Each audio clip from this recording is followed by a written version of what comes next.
Hi guys, welcome to let's cook with Aishu. ನಾನಿವತ್ತು ತುಂಬಾ ಸಿಂಪಲ್ಲಾಗಿ ಹೋಟೆಲ್ ಸ್ಟೈಲಿಯಲ್ಲಿ ರುಚಿಯಾದ ಪಾವ್ ಭಾಜಿ ಮಾಡ್ತಾ ಇದ್ದೀನಿ. ಕಡಿಮೆ ಸಮಯದಲ್ಲಿ ಸುಲಭವಾಗಿ ಟೇಸ್ಟಿಯಾಗಿ ಮಾಡ್ಕೋಬಹುದಂಥ ರೆಸಿಪಿ. ಮನೆಯಲ್ಲಿ ಮಕ್ಕಳಿಗೆ ದೊಡ್ಡವ್ರಿಗೆ ಎಲ್ರಿಗೂ ತುಂಬಾ ಇಷ್ಟ ಆಗುತ್ತೆ. ಇದು ತುಂಬಾ ಸಿಂಪಲ್ ಆ್ಯಂಡ್ ಈಸಿಯಾಗಿ ಮನೆಯಲ್ಲೇ ಮಾಡ್ಕೋಬಹುದಾದಂಥ ಒಂದು ರೆಸಿಪಿ ಇದು.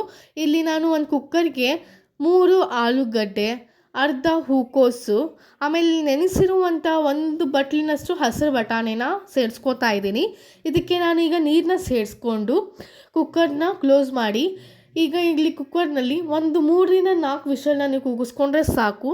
ಚೆನ್ನಾಗಿ ಬೆಂದಿರುತ್ತೆ ವೆಜಿಟೇಬಲ್ಸ್ ಎಲ್ಲ. ಈಗ ಬೆಂದಿರೋ ಈ ವೆಜಿಟೇಬಲ್ಸ್ನ ನಾನು ಒಂದು ಪ್ಲೇಟ್ಗೆ ಹಾಕ್ಕೋತಾ ಇದ್ದೀನಿ.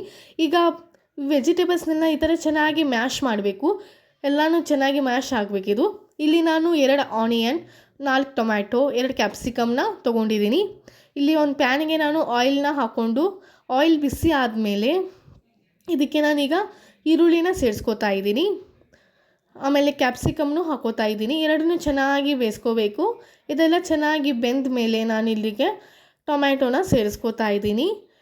ಆಮೇಲೆ 2 ಟೇಬಲ್ ಸ್ಪೂನ್ ಶುಂಠಿ ಬೆಳ್ಳುಳ್ಳಿನ ಹಾಕೋತಾ ಇದ್ದೀನಿ. ಇದನ್ನು ಕೂಡ ಚೆನ್ನಾಗಿ ಬೇಯಿಸ್ಕೋಬೇಕು. ಇದೆಲ್ಲ ಸಾಫ್ಟಾಗಿ ಬೇಯಬೇಕು. ಸಾಫ್ಟಾಗಿ ಬೆಂದ ಮೇಲೆ ಇದನ್ನು ಕೂಡ ಚೆನ್ನಾಗಿ ಮ್ಯಾಶ್ ಮಾಡಬೇಕು.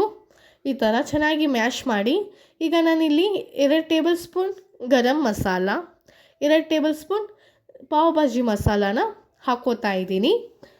ಅರ್ಧ ಟೇಬಲ್ ಸ್ಪೂನು ಅರಿಶಿನ, ರುಚಿಗೆ ತಕ್ಕಷ್ಟು ಉಪ್ಪು, 2 ಟೇಬಲ್ ಸ್ಪೂನು ರೆಡ್ ಚಿಲ್ಲಿ ಪೌಡರ್ನ ಹಾಕೋತಾ ಇದ್ದೀನಿ. ಇದನ್ನು ಕೂಡ ಚೆನ್ನಾಗಿ ಮಿಕ್ಸ್ ಮಾಡಿ, ಚೆನ್ನಾಗಿ ಮಿಕ್ಸ್ ಆದಮೇಲೆ ಇದನ್ನು ಕೂಡ ಮ್ಯಾಶ್ ಮಾಡಬೇಕು. ಈಗ ಆಲ್ರೆಡಿ ಮ್ಯಾಶ್ ಮಾಡಿ ಇಟ್ಟಿದ್ವಲ್ಲ ವೆಜಿಟೇಬಲ್ಸ್ನ, ಅದನ್ನು ಸೇರಿಸ್ಕೋತಾ ಇದ್ದೀನಿ.